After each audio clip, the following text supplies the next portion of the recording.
इसको दे चले जाएंगे। दूध पीना है तो अमृत के समान पीजिए, नहीं पीना है तो बिल्कुल मत पीजिए। आपको अमृत इससे के कोई समान प्रभाव। लेकिन पीना बहुत मुश्किल है, क्योंकि पॉपुलेशन बढ़ गई है, गाय जो है इतनी है नहीं, और लोग क्या इंजेक्शन हम दे रहे इतना हैं। कर सकते हैं आज के तभी इस विषय को लेकर हम अब ये कहते हैं कि हम इतना कर सकते हैं कि हम विरोधी आहार के साथ दूध ना लें। ठीक है, हम अकेले दूध लें, जैसे कि शाम का समय जब आहार 3 घंटा पच चुका होता है और दूसरा आहार लेने में 2 से 3 घंटे का समय होता है, तो शाम का समय हमारे दूध के लिए अच्छा हो जाता है। और उस समय आप मीठी चीजों के साथ भी आप इसका सेवन कर सकते हैं। ये लेकिन समय चीनी ना समय। डालें उसमें। हाँ, नहीं, अगर कुछ खीर बनानी है तो गुड़ का सेवन करिए, चीनी का तो प्रयोग करना ही नहीं चाहिए। अभी के अब अगर आपने डायबिटीज की बात करी तो अभी के हिसाब से चीनी जैसी चीजों को बिल्कुल अपने आहार में, अपने किचन में, अपने रसोई से निकाल दीजिए। उसकी जगह आप गुड़ का सेवन करें। ठीक है, गुड़ का। ये जरूरी है आने वाले समाज के लिए, आने वाले स्वस्थ समाज की परिकल्पना के लिए, कि हम अपने समाज को स्वस्थ बनाना भी चाहें तो कैसे बनाएं। इसमें आप पहला काम अपने रसोई में कीजिए कि चीनी ना लाएं, और दूध का सेवन भी ढंग से करें, जैसे मैंने आपको बताया वैसा करें। मैंने अनगिनत अपने गठिया पेशेंट, जिसको अर्थराइटिस कहते हैं, मैंने ट्रीटमेंट दिए बहुत सारे पेशेंट्स को, क्रॉनिक पेशेंट्स को।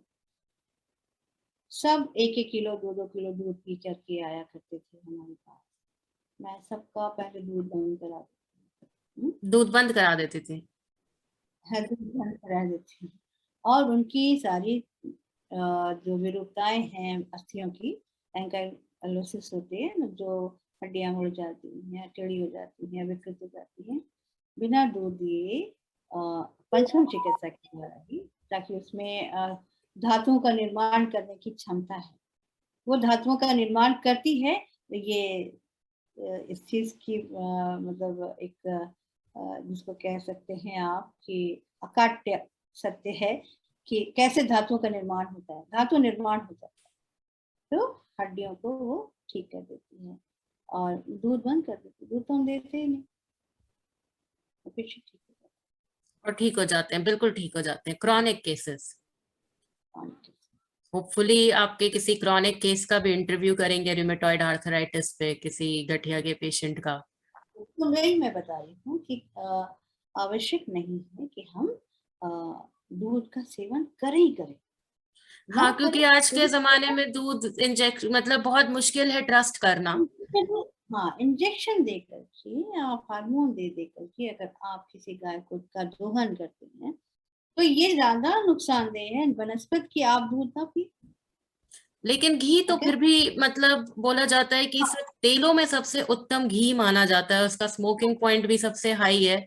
दूसरे अब जैसे जैसे विलायती खाने जो हैं उनको इतना ज्यादा आप उस पे आप थोड़ा सा ऊपर से तेल डाल देते हैं, लेकिन इतना उसमें प्याज लहसुन को छौंका लगाने का वो नहीं होता है। दूसरी मैंने तो बताया कि बाकी अगर ऑयल्स आप दूध का खराब प्रयोग जल्दी करते होते हैं। हैं, दूध का प्रयोग अगर आप करते हैं तो दूध के प्रयोग में आप जैसे उनकी चीजों को प्रोडक्ट बनाने की बातें हैं, तो दूध के प्रोडक्ट में हमारे जो हिंदुस्तान में या पहले के हमारे पूर्वज किया करते थे, वो दूध को फाड़ा नहीं करते थे। वो दूध की अगर मिठाइयाँ भी बनाना है तो उसका खोआ बनाते थे, उसको चाड़ते थे, उसके खोए की मिठाई बनती थी, या खीर बनती थी, या दूध के खोए की मिठाई बनती थी, ना कि छेना फाड़ के उसके छेने की मिठाइयाँ बनती थी। ऐसा विधान पहले नहीं हुआ करता। आजकल छेने की सबसे ज्यादा बिकती हैं। हाँ, तो छेने की मिठाइयों से अच्छा है कि आप दूध का प्रॉपर खोआ बना करके उसके द्वारा जो मिठाई अंतर्गत जो बनती है वो ज्यादा अच्छी मानी जाए तो ज्यादा अच्छा है, ज्यादा बढ़िया रहेगा। या घर की खीर हो, घर का हलवा हो, और घी का भी प्रयोग उसमें हो जाता है, तो गाय का घी भी हमारे शरीर में क्या, हमारे ब्लॉकेज को दूर करता है। हमारे जो भी अवरोध हो रहे हैं उनको फाड़ने का काम करता है ये घी, है ना। तो घी जरूरी है हमारे शरीर के लिए, तो ये गाय का घी घी ये भी घी हमें जरूरी है, दूध जरूरी नहीं है लेकिन घी जरूरी है। जरूरी है। घी के क्या घी गुण हैं? जरूरी होता है। घी के भी बहुत, तो स्नेह है, और स्नेह ऐसे भी ऊर्जा प्रदान करता है ना, वो एनर्जी देता है। कोई भी स्नेह एनर्जी देता है, तो स्नेह अच्छा क्यों ना लें, जो हाई लेवल का हो, जो नेचुरल हो, उसको लेना चाहिए। तो उसमें गाय का घी बहुत उत्तम है, सर्वोत्तम माना जाता है।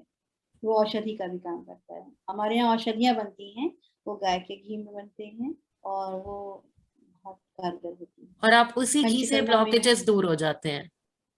से दूर होते हैं। हमारे पंचकर्मा में हमारे यहाँ स्नेह का बहुत प्रयोग किया जाता है। हमारे शरीर से, लसिकाओं से, वाहिनी, हमारे स्रोतों से दोषों का निष्कासन ही स्नेह से किया जाता है। ब्लड सेल से हमारे दोषों का निष्कासन स्नेह से किया जाता है। तो सोचो, चिपके हुए दोषों को निकालने का काम घी करता है। वो खोल देता है, वो फाड़ देता है, वो वहां से उसको निकाल देता है।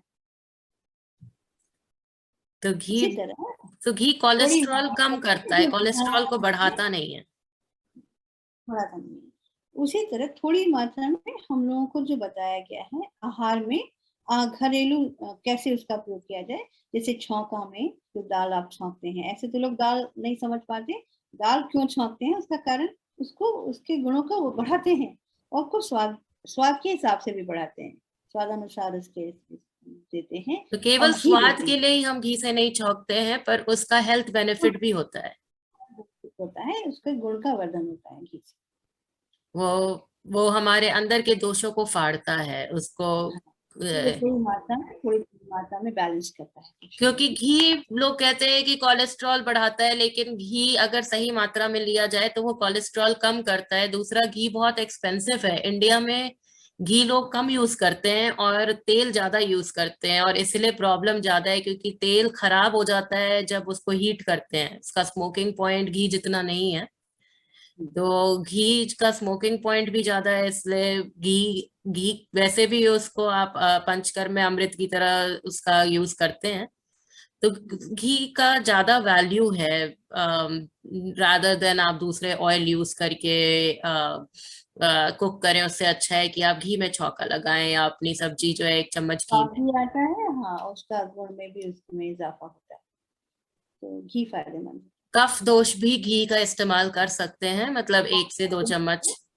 कफ को अगर हटाना है, या आपका नजल ब्लॉकेज हो गया है, तो भी घी डाल सकते हैं नाक में, तो वो नजल ब्लॉकेज को दूर करता है। मस्तिष्क को ताकत देना है, तो आप नजल ड्रॉप डाल सकते हैं घृत से, वो मस्तिष्क को ताकत देता है। तो ऐसी चीजें हैं। आंखों के लिए भी बहुत फायदेमंद होता है घी, लगाने के लिए नहीं बता रही हूँ, खाने के लिए। हाँ, और स्किन के लिए भी अच्छा होता है।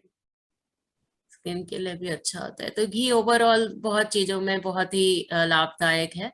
दूध के लेकिन बहुत। उचित मात्रा में, उचित हम्म। मात्रा में, अधिक मात्रा में नहीं, उचित मात्रा में, थोड़ी मात्रा में। कोई भी उचित। चीजें थोड़ी मात्रा में ही कारगर होती हैं।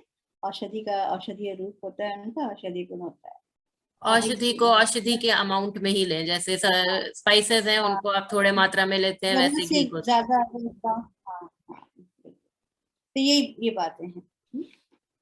ऐसा हम्म। ही करने से हम हमारा समाज स्वस्थ हो सकता है।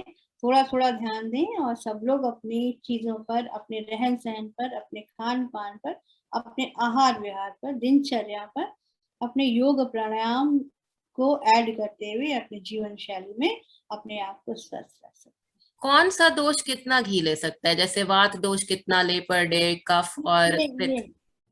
नहीं, ऐसा नहीं। पित्त वालों को घित ज्यादा फायदा करता है।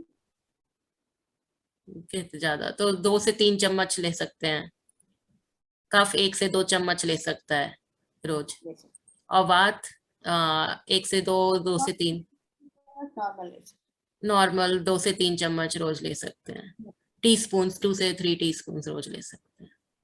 अच्छा। और दूध का एक आपने मेरे को बहुत पहले बताया था कि दूध पीने का एक और तरीका है, कि दूध के जो कुछ हाँ, गुण हैं वो क्या, बढ़ते हैं अगर उसमें कुछ हाँ, डाल दें। हाँ, हाँ, ये बात बहुत अच्छी कही आप तुमने, गौरी। तो ऐसा है, जैसे दूध को पीना चाहते हैं, और दूध में कफ दोष होता है, ठीक है। तो कफ दोष को कम करने के लिए, उसके दोष को कम करने के लिए हम हल्दी का प्रयोग करते हैं। तो हल्दी का पाउडर डाल करके, फ्रेश पाउडर डाल के उसमें उसको हम सेवन कर सकते हैं। ठीक है, तो ये कारगर बहुत अच्छा रहता है। दूसरा है हम लोग सोंठ भी देते हैं, दूध के साथ सोंठ का प्रयोग भी करते हैं, वो भी कारगर होता है। तीसरा, घृत में हाँ, घी को खासकर बहुत उम्दा ये बात है कि घी में अगर लहसुन काट करके और घी में पका दिया जाए तो उसको वो हो जाता है, एक लहसुन घृत औषधि बनती है।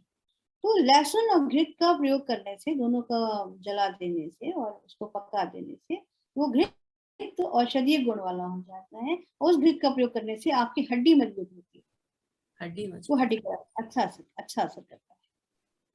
तो ये घृत का गुण हो गया कि हम किसके साथ क्या मिलाएं। तो घृत के साथ अगर हम लहसुन का प्रयोग करके उसको पका के रखें और उसको खाएं तो वो हड्डी के लिए भी और हमारे शरीर के लिए भी अच्छा होता है।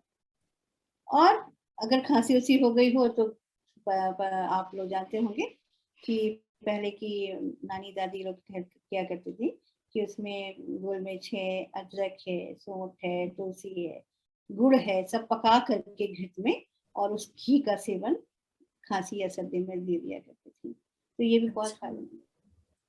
खांसी और सर्दी में तो घी का सेवन अगर आप हींग आपको के कुछ नहीं साथ। मिल रहा है और खांसी हो रही है, सूखी खांसी भी है और परेशान हो रहे हैं, कुछ समझ में नहीं आ रहा, तो आप 1 चम्मच से 2 चम्मच घी आप पिला दीजिए खाली पेट 1 सप्ताह, देखिए आपको कितना लाभ होता है। तो कफ क्योंकि वो दोष को भी कम जमा करेगा। जमा हुआ कफ घृत का जो काम है फाड़ना, दोषों को फाड़ देता है वो, तो वो जमा हुआ कफ अपने जगह से ढीला हो जाता घी है में वो और गोल मिर्च और वो सब मिला हुआ जो आपने बताया, वो खाली पेट नहीं सवेरे पानी। नहीं, ऐसे सादा घी भी अगर वैसी जरूरत पड़े, कभी ऐसी जरूरत पड़ी तो 2 चम्मच घी का सेवन गर्म पानी से किया जाए। गर्म पानी से करिए तो कफ दोष को भी कम करेगा, मोटापा भी कम करता है। मोटापा भी कम करता है, लेकिन तो मेडिसिन की इसका तरह यूज करना है, ऐसे नहीं कि मतलब खाने में तला हुआ खाना नहीं खाना है घी हाँ, में। ऐसे नहीं, ये नहीं कि हाँ, खाना तला आप खा रहे हैं, ऐसा ऐसा नहीं करना। ऐसा नहीं, मेडिसिन की तरह यूज करिए, उसमें आपने ये मेडिसिन की गोल तरह मिर्च और ये सब करेंगे मिला आप, के। हाँ, तो आप बिल्कुल कांतिमान रहेंगे, फ्रेश रहेंगे, स्वस्थ रहेंगे। और ऐसी जीवन शैली, ऐसा जीवन चर्या रखने से हमारा मधुमेह भी हमारे समाज से दूर भागेगा, हम स्वस्थ रहेंगे। और लोगों को खूब शारीरिक मेहनत करनी चाहिए और शारीरिक परिश्रम करना चाहिए, स्वस्थ आहार लेना चाहिए, स्वस्थ दिमाग रखना चाहिए और स्वस्थ दिनचर्या रखनी चाहिए। ब्राह्मी यही हमारे घृतम का भी मतलब वो है कि वो ब्रेन को नहीं, हाँ, ब्राह्मी घृत ब्रेन के लिए होता है। वो घृत बहुत तरह के होते हैं जो औषधियों में यूज किए जाते हैं, प्रयोग किए जाते हैं चिकित्सा के रूप में। वो अलग विषय है जो एक वैद्य उसको चयन करता है कि किस रोग में कौन सा घृत का प्रयोग किया जाए, कौन से औषधि घृत का प्रयोग किया जाए। और हमारे पंचकर्मों में तो सबसे ज्यादा हम लोग स्नेह को ही ध्यान देते हैं और औषधियों का प्रयोग करते हैं। चलिए बहुत अच्छा है। दूध और घी के ऊपर तो अच्छी चर्चा हुई, घी के ऊपर हम लोग और चर्चा करते रहेंगे, जैसे जैसे कुछ कुछ बीमारियों की बात करेंगे या ब्रेन रिलेटेड। तो बस अब एक छोटा सा जवाब दे